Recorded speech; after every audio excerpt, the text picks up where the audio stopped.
Ela foi uma rainha guerreira, uma mulher livre, feroz e selvagem, que depois de ser abusada, liderou uma rebelião contra os romanos e fez descer fogo e sangue aos seus inimigos. Queimou cidades inteiras e destruiu uma legião até o último homem. Atualmente ela é considerada uma heroína nacional, um símbolo da luta pela justiça e independência. Hoje eu vou te contar toda a história da rainha Boudica. Olá pessoas, eu sou o Bruno de Palma e bem-vindos ao Caverna Medieval. Aqui eu te conto tudo sobre a Idade Média e sobre a Antiguidade também. Os celtas dominaram toda a Europa por milhares de anos, passando pela Era do Bronze e a Era do Ferro, enfrentando ainda os romanos e perecendo no início da Idade Média. Mas ainda, em algumas regiões do mundo, a cultura celta perdura. O maior exemplo disso são os britânicos, que hoje são os países da Inglaterra, da Escócia, País de Gales e a Irlanda do Norte. Até o nome britânico é histórico, porque celtas ou gauleses são uma designação que a gente usa hoje em dia, tirada lá dos romanos. Mas para os celtas, lá na época dos celtas, eles não eram celtas. Cada um tinha sua tribo e os bretões eram uma delas. Esses bretões migraram lá da Europa continental para as ilhas britânicas na antiguidade. E a história deles é maravilhosa, porque eles foram dominados pelos romanos. Quando eles conseguiram escapar, eles foram dominados pelos anglo-saxões. Inclusive, essa é a história da lenda do rei Arthur. E durante toda essa dominação romana foi que surgiu a história, ou a lenda, de uma das mais poderosas e destemidas rainhas da Europa. Uma mulher que foi traída, espancada, viu suas filhas serem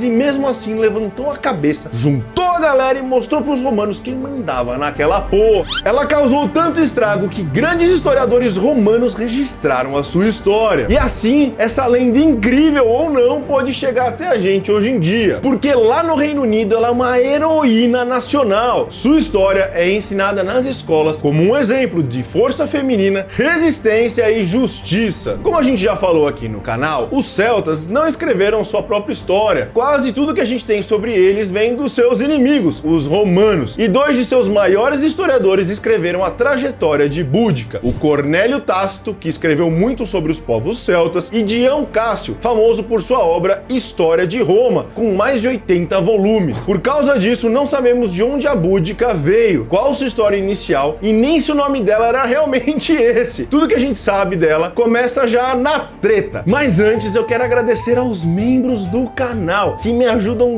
demais nessa jornada pelo YouTube. Luan, passa aí o nome da galera. Se você quer ajudar também, clica no botão Seja Membro aqui embaixo e vê que da hora o que tem lá. Cara, vem participar comigo do Caverna. Pô, Bruno, não quero ser membro, não quero dar um centavo pra você. Não tem problema, eu te amo do mesmo jeito. Tudo que você precisa fazer é dar um like aqui embaixo pra me ajudar. Comentar o que você tá achando dos vídeos. Sério, comenta, eu gosto de ler e responder. E se você ainda não é inscrito no canal, se inscreve aqui embaixo. Boudica era uma rainha dos Esseni, também escrito Iceni com I, uma tribo que habitou o leste da ilha britânica durante a Antiguidade. Em 43 d.C., o imperador romano Cláudio invade a Grã-Bretanha e domina grande parte das ilhas, inclusive o território onde moram os Esseni. Segundo o historiador Tácito, os Esseni não foram conquistados, isso porque eles se aliaram voluntariamente aos romanos durante a sua invasão, galera esperta. Mas lá em 47 d.C., quando o governador romano Públio Ostórios Escápula começou uma campanha para desarmar os bretões e garantir assim a dominação romana na região, qualquer semelhança com a atualidade não é mera coincidência. Eles se revoltaram e uma guerra começou. Os Esseni também ficaram putos e entraram nessa briga. Várias batalhas aconteceram e os romanos conseguiram conter a revolta, colocando vários líderes pró-romanos no poder para evitar novos conflitos. O escolhido dentre os Esseni era chamado de Prasutagus. Ele já era um líder desde a época da invasão romana e participou daquela aliança que a gente acabou de ver. Então, depois que a revolta foi contida, Prasutagus surgiu como um líder natural para governar seu povo. Seu reinado foi pacífico e próspero, trazendo muitas riquezas à sua família, até que ele morreu em 60 d.C. Só que assim, era costume entre os reis bretões, que eram aliados aos romanos, deixarem o seu reinado para o próprio império, para que assim o imperador decidisse quem seria o próximo rei. Mas era um acordo de cavalheiros, porque geralmente o próximo na linha de sucessão é que era o escolhido. Mas o problema problema é que Prasutagus não tinha um descendente homem, então provavelmente os romanos dariam seu poder para outro, o que trazia um grande risco para sua família. E assim, para preservar a sua esposa e as suas duas filhas, o rei bretão fez um testamento, deixando o seu reino para o imperador Nero, normal, como de costume, mas além disso, ele colocou o imperador também como um dos seus herdeiros, dividindo toda a sua fortuna entre as suas filhas e o imperador Nero. Prasutagus achou que seus anos de aliança com Roma e esse ato de extrema boa-fé garantiria a proteção imperial para a sua família e manteria seu povo e sua família livre de ataques. Ai, a bondade romana. Você tá ligado o que aconteceu, né?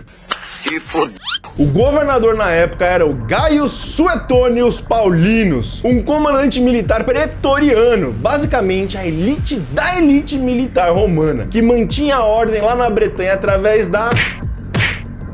um cara bem bonzinho. Então, logo após a morte de Prasutagus, o governador Paulinus confiscou todas as suas terras e as propriedades dentro delas. Inclusive, a sua casa foi imediatamente saqueada pelos oficiais romanos logo depois que o cara morreu, mano. Não esperou nem o corpo esfriar. Todos os outros chefes essênios sofreram o mesmo destino. Além disso, de serem roubados, eles também foram levados como escravos por Roma. Mano, horrível, né? Imagina, de chefe para escravo. Mas para a família real, o Paulinus preparou algo muito mais especial. A rainha foi tirada de sua casa à força, amarrada na praça central e açoitada na frente de todo o seu povo. Além disso, as suas duas filhas foram levadas e estupradas por escravos romanos. E qual era o nome dessa rainha?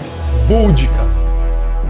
Cara, existem vários nomes para a Búdica, cada lugar você vai ver um diferente. Pode ser Búdica, pode ser Boadiceia, ou pode ser até Boadiceia ou várias outras versões. Só que o mais interessante é que provavelmente esse não era o seu nome, mas seu título, como se fosse um apelido dado por seus feitos. Isso foi muito comum durante a Antiguidade e a Idade Média. O historiador Tácito, ao escrever o nome da rainha bretã, apenas reproduziu os sons que ele ouvia das histórias que eram contadas. Os romanos falavam latim e os bretões falavam galês. Assim, Búdica vem da antiga palavra proto-gaélica Buldeg, que significa vitória. Então, provavelmente, seu nome seria Buldega. E não é adega, é Buldega, nem Bulldog.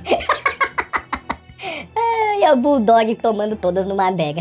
Beleza, vamos parar de zoeira. Buldega significa então aquela que traz a vitória. Esse nome foi dado pelo seu povo, a heroína que liderou uma revolta contra os invasores romanos. Seu nome real pode ter se perdido na história, mas ela foi retratada como uma mulher de aparência impressionante. Tácito escreveu: ela era muito alta, seu olhar feroz, sua voz áspera, uma grande massa de cabelos negros caía até seus quadris. Em volta do pescoço havia um grande colar de ouro e ela usava uma túnica de diversas cores, sobre a qual um grosso manto estava preso com um broche. A aparência dela era assustadora. Frequentemente ela era vista dirigindo sua própria carruagem e segurando uma lança, com seu cabelo selvagem voando ao vento. E ainda sabia se vestir bem.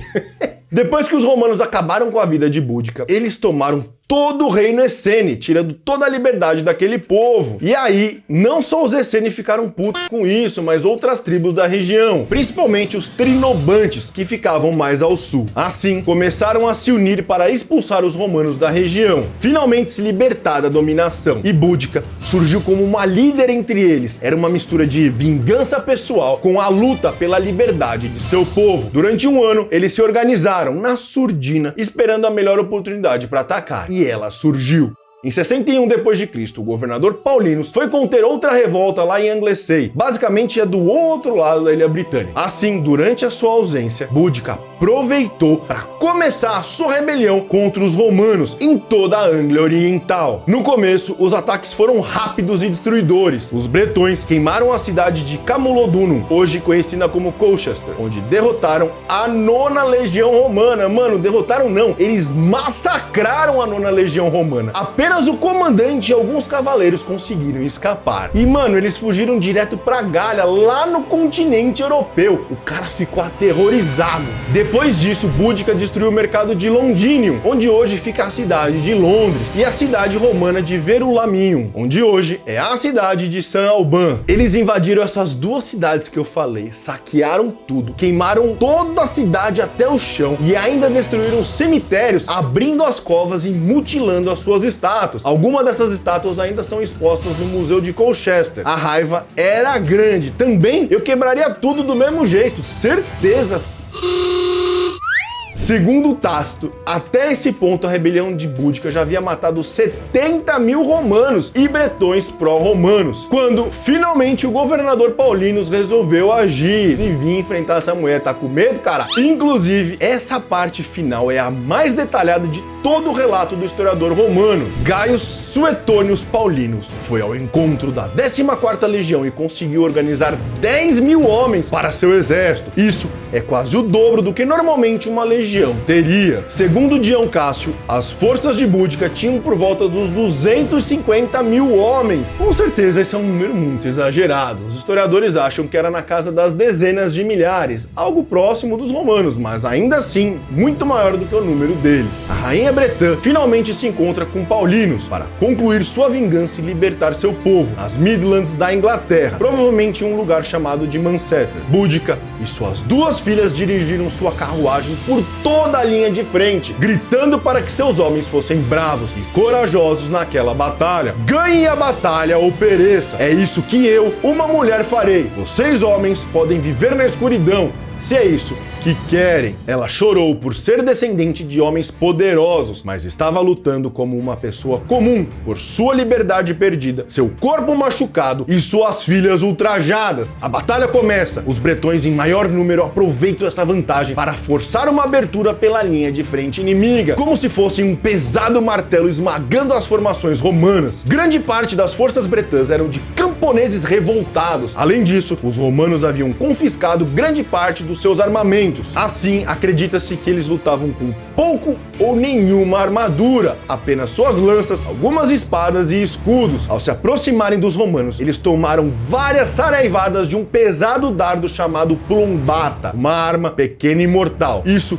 causou muitas baixas dentre os bretões e enfraqueceu sua investida inicial nos primeiros minutos de batalha. Logo em seguida, aproveitando o fracasso inicial bretão, os romanos avançaram para matar experientes legionários que atacavam em formação fechada, iam lentamente avançando, empurrando com seus escudos e esfaqueando com suas espadas curtas. As forças de Boudica ficaram encurraladas. Provavelmente todos atacaram no início do combate. A chuva de plombatas destruiu sua formação e os cavaleiros romanos os cercaram pela retaguarda. Espremidos dentre as forças romanas, o exército de Boudica não tinha como se reorganizar, não tinha como fugir, e as lanças, a principal arma bretã, não tinha eficácia naquele cenário. Tácito registra que 80 mil britânicos, dentre eles homens, mulheres e até crianças, foram mortos pelos legionários romanos. As perdas romanas, pelo contrário, foram de apenas 400 mortos e alguns feridos. O historiador também diz que Boudica não morreu na batalha, mas logo depois dela, Boudica tomou veneno para que não pudesse ser capturada pelos romanos. Eita, mulher forte da porra! Essa parte é uma controvérsia. Na verdade, toda a história pode ser apenas uma lenda, um romance escrito pelos historiadores romanos para entreter seus leitores, baseados em vários conflitos que tiveram em seu período de dominação lá na Grã-Bretanha. Ou pode ser tudo verdade, mas o que realmente importa é que essa história atravessou quase 2000 anos e chegou até nós hoje em dia, garantindo a Boudica um lugar especial na história britânica, uma rainha que liderou uma rebelião pela liberdade e pela justiça contra o poder de Roma. No século XVI, a rainha Elizabeth I da Inglaterra reavivou as histórias de Tácito e trouxe Boudica de volta à vida nos contos populares, servindo de modelo e inspiração para a monarca. Já no século XIX, a rainha Vitória da Inglaterra fez a história de Boudica tomar proporções lendárias, colocando ela como uma heroína britânica. A monarca curtiu a Boudica por elas terem o mesmo nome. Lembra que Boudica significa vitória? Duas grandes monarcas britânicas que usaram a história de uma mulher destemida para exaltar o poder feminino. reino. E isso dura até hoje, já que em 1902 uma estátua enorme da Búdica foi erguida ao lado do parlamento inglês em Londres, diariamente lembrando a todos os líderes políticos sobre a sua história. Aliás, a Búdica teve uma conclusão da sua vingança contra os romanos, porque a sua luta com essa estátua foi exaltada no meio de Londres. E a cidade de Londres, como a gente já viu, era chamada pelos romanos de Londinium, a sua antiga capital na Grã-Bretanha. Se você quer saber mais sobre os celtas, eu fiz um vídeo